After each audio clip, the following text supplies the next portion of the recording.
Good morning, another day, another vlog, and this morning we are heading out. It is bright and early, about 5:30 a.m. We are going to a safari, and then we go to the world's largest landfill, and then we've got a bunch of other stuff heating up. So, shall we go?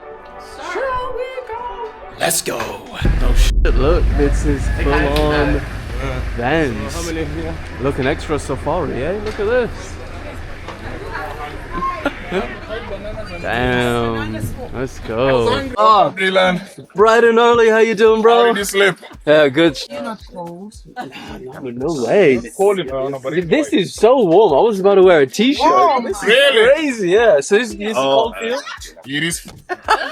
I was born under the sun. There's no way it's freezing. Right, so before we head out, we're just gonna go find the toilet. You know where the toilet is? Yes. Yeah? Where is the... I was like, toilet? He's like, yeah. Oh my god, that's a cactus. Huh? That is the largest cactus I have ever seen. That is bigger than like 90% of trees. What the hell? Let's get rolling.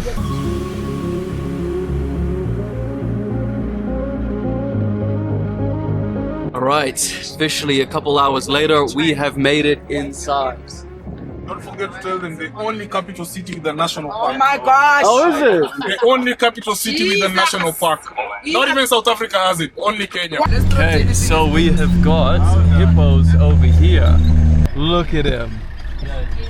Wow, this one is huge. To be fair, this is a pretty strange safari. You've got plains over here, and then you've got freaking hippos, and then sky rises here. It's another plane there. Yeah, but we've got options, don't we, in Kenya? Yeah, we've got options. Like this is where we bring the broke tourists.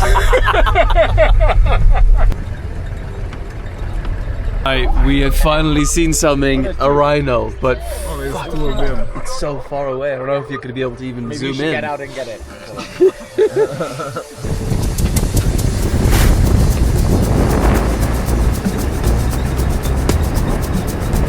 Oh, what?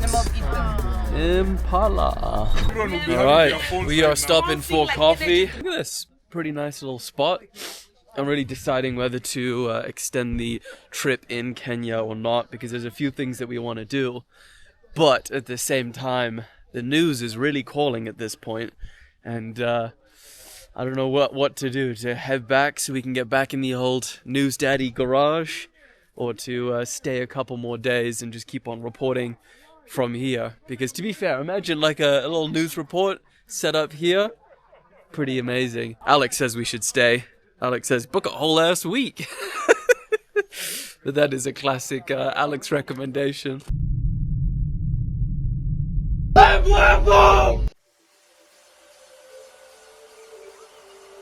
a baby giraffe. Woo! And man, those things are massive. Look at that head.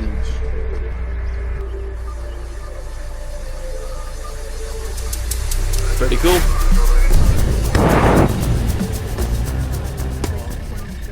Damn, whole squad that we've seen. Hell no. They're all so up close.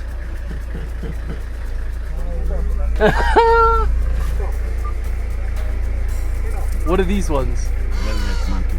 Velvet monkey. Jambo bwana, habari gani? Oh, I'm not even gonna attempt it, bro. Kenya inchi nzuri, hakuna matata. Inchi ya kupendeza, hakuna matata. Kenya yetu, hakuna matata. Thank you. So these mounds are all tusks, and there was like 20 tons of tusks that were burnt here. The government took them from the poachers and just burning them, so they discourage people from, killing elephants.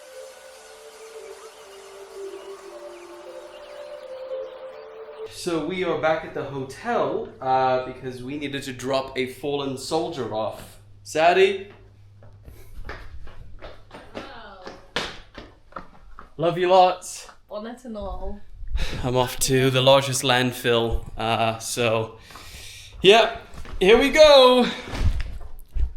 Onward. Okay, so we are back at the conference now, and we're seeing everyone's going on their different little quests and things. We're going to, arguably, I think is the coolest one out of all of them, is the largest landfill. I don't know if it's in Africa, whether it's the world, but I was just being told that there's freaking rubbish gangs. There's gangs because apparently rubbish is big business.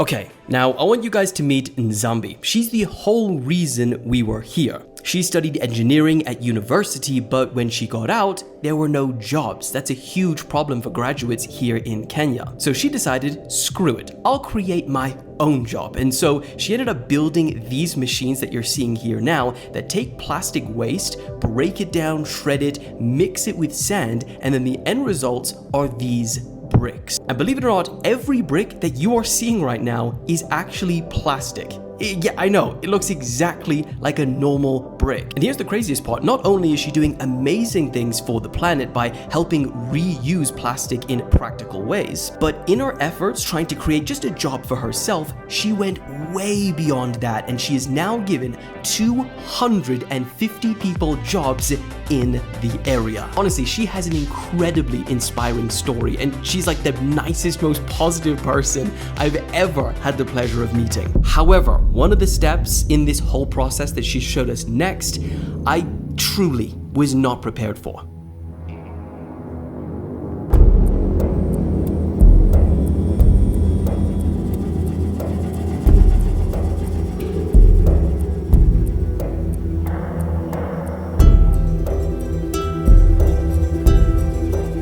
She took us to the largest landfill in East Africa, which is absolutely slammed with plastic pollution. Now this is where she is taking a lot of this plastic that she is reusing in a meaningful way. And for the people working on these literal mountains of trash, this isn't actually just where they work. For some, this is where they live. This is where they're all doing a lot of the picking and the sorting, and they're saying that entire families pick through this, like, you know, children, wives, husbands, and they get it into there. Look, there's even a dog.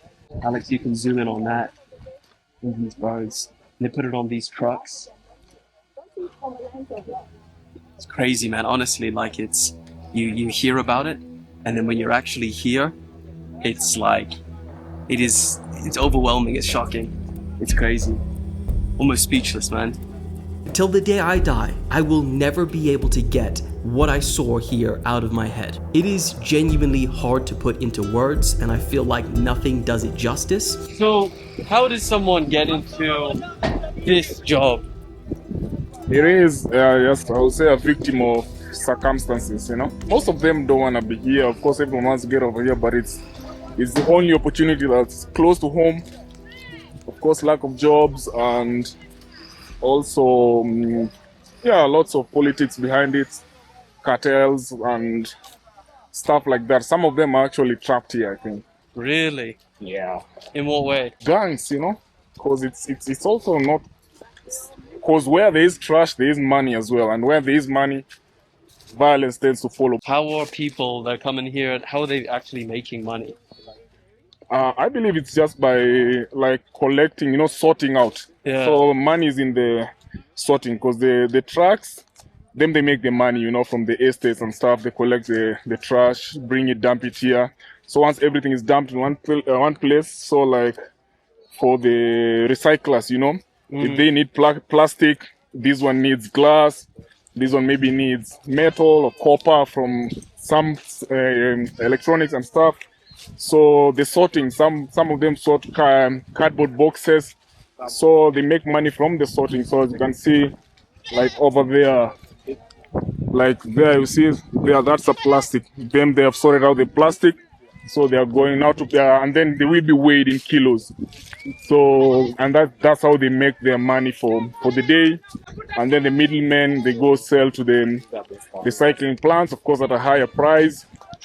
So the value just keeps it gets higher up the value chain. Like the people at the bottom here, they don't really earn much, and it keeps them here every day. You know, you just get enough to survive for today, so that tomorrow you wake up, you don't have enough to lazy around. You need to come and do the same thing over and over, and the cycle of life continues.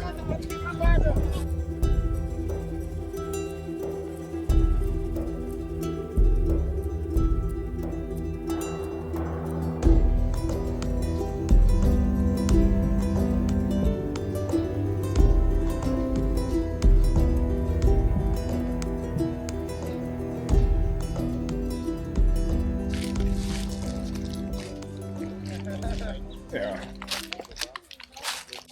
Dennis went over and handed one of them a bit of money, and whoo, we just saw crowds coming through. And perhaps this was the whole point as to why Nzambi brought us here, for us to see it with our own eyes, because we all unfortunately know that horrific circumstances like this exist in the world, but until you see it and experience it with your own eyes, it just doesn't hit you like it has now. So I genuinely wanted just to take a few seconds towards the end of this video to say, if there is any way that I can help, it'll be through reporting her inspirational story and showcase how she's not just doing good for the planet, but for also the people living in the worst situations imaginable. So if anyone is seeing this and you'd like to reach out to Nzambi and speak to her and see how if there is anything that we can do to help her, I'll make sure to put all of our contact information in the description, because the more that we can help her, the more that she can help everyone here in this situation too. That's my little rant over. Love you guys, and back to the vlog. I have never experienced something like that. Oh, we are back at the hotel. I mean, first of all, before we even go into Maddie in that room and how her day's been, because we have officially got a fallen soldier in Kenya. As you could see why she wasn't there in the landfill. This has been her position for the last whole day. She's been sleeping all day. I don't know what she ate. Maybe she put her fingers in her mouth, but we knew it was gonna happen. Something was gonna happen to one of us. And yeah, she's not been feeling great, thrown up. And we've got one more day left in Kenya. One more day, and tomorrow's a big one. So we'll see if, you know, we're gonna get our main character back in the mix. And we're out, and we're back to the regular news. So enjoy each vlog as it comes. So for the second to final night, I love you guys. It's been a wonderful day. Well, it's been a day. And I will see you in the morning. Woo!